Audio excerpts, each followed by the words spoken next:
Sejarah perjalanan hidup Khalifah Umar bin Khattab. Sebelum Bilal mengumandangkan adzan sebagai panggilan sholat, Umar bin Khattab sudah lebih dahulu mengalaminya dalam mimpi.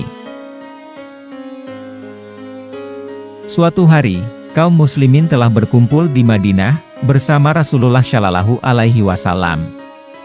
Pada saat itu, ketika waktu sholat tiba, mereka telah berkumpul di masjid tanpa dipanggil.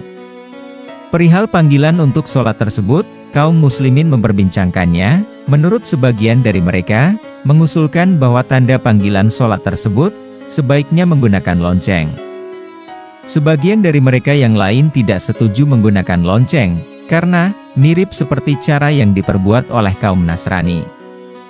Mereka menyarankan menggunakan trompet untuk tanda panggilan sholat. Pendapat itu pun segera disanggah yang lain. Menggunakan trompet untuk tanda panggilan sholat, menyerupai cara kaum Yahudi. Masalah itu pun menjadi pemikiran Rasulullah Shallallahu Alaihi Wasallam. Semula Rasulullah Shallallahu Alaihi Wasallam juga ingin membunyikan trompet, untuk memanggil kaum muslimin melaksanakan sholat. Namun, Rasulullah Shallallahu Alaihi Wasallam tidak menyukai trompet, maka beliau meminta untuk menggunakan genta, meski membunyikan genta menyerupai cara kaum Nasrani. Genta itu akan dipukul atau dibunyikan ketika waktu sholat telah tiba.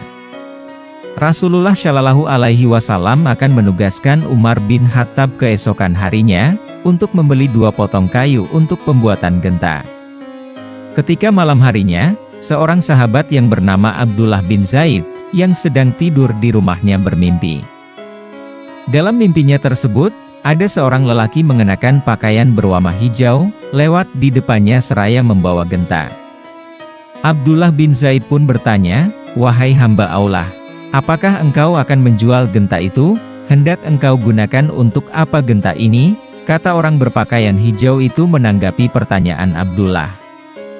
"Genta itu akan kugunakan untuk memanggil orang-orang untuk sholat ketika waktu sholat tiba," jawab Abdullah. "Bolehkah aku tunjukkan cara yang lebih baik, untuk memanggil orang-orang untuk sholat, dibandingkan dengan menggunakan genta?" jawab lelaki dalam mimpi itu. Abdullah bin Zaid pun setuju. Maka, orang yang berpakaian hijau itu mengajarkan lafal azan, sebagai seruan untuk melaksanakan sholat. Keesokan harinya, Abdullah bin Zaid menghadap Rasulullah Shallallahu Alaihi Wasallam, dan mengabarkan peristiwa yang dialami dalam mimpinya tersebut. Rasulullah Shallallahu Alaihi Wasallam membenarkan mimpi Abdullah bin Zaid, dan segera memerintahkan Bilal bin Rabah untuk berazan, dengan lafal seperti yang diajarkan orang berpakaian hijau, dalam mimpi sahabat Abdullah bin Zaid. Ketika Bilal bin Rabah melantunkan azan, Umar bin Khattab yang tengah berada di rumahnya mendengar seruan Bilal. Azan yang didengarnya itu sama dengan yang didengarnya dalam mimpinya juga. Bahkan, seseorang dalam mimpinya itu juga meminta Umar bin Khattab, jangan gunakan genta untuk memanggil orang-orang untuk sholat, melainkan serukan azan. Umar bin Khattab bergegas keluar dari rumahnya, untuk menghadap Rasulullah Shallallahu Alaihi Wasallam. Begitu tergesa-gesanya Umar bin Khattab ketika berjalan, hingga jubahnya terseret. Di hadapan Rasulullah Shallallahu Alaihi Wasallam, Umar bin Khattab langsung berkata perihal azan, yang digunakan untuk memanggil orang-orang untuk sholat, "Wahai Rasulullah, demi Ia yang mengutusmu dengan sebenarnya, aku telah bermimpi seperti itu." Bilal adalah muazin pertama yang mengajak umat Islam sholat, dengan mengumandangkan azan di zaman Nabi Muhammad. Bilal juga yang mengumandangkan azan, ketika Nabi Muhammad Shallallahu Alaihi Wasallam wafat. Selain suaranya lantang dan merdu, Bilal sangat menghayati kalimat demi kalimat saat mengumandangkan azan. Ia juga punya disiplin dan keberanian yang tinggi.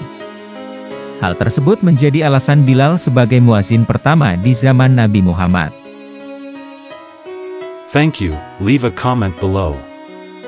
Nantikan kisah selanjutnya, pada video berikutnya.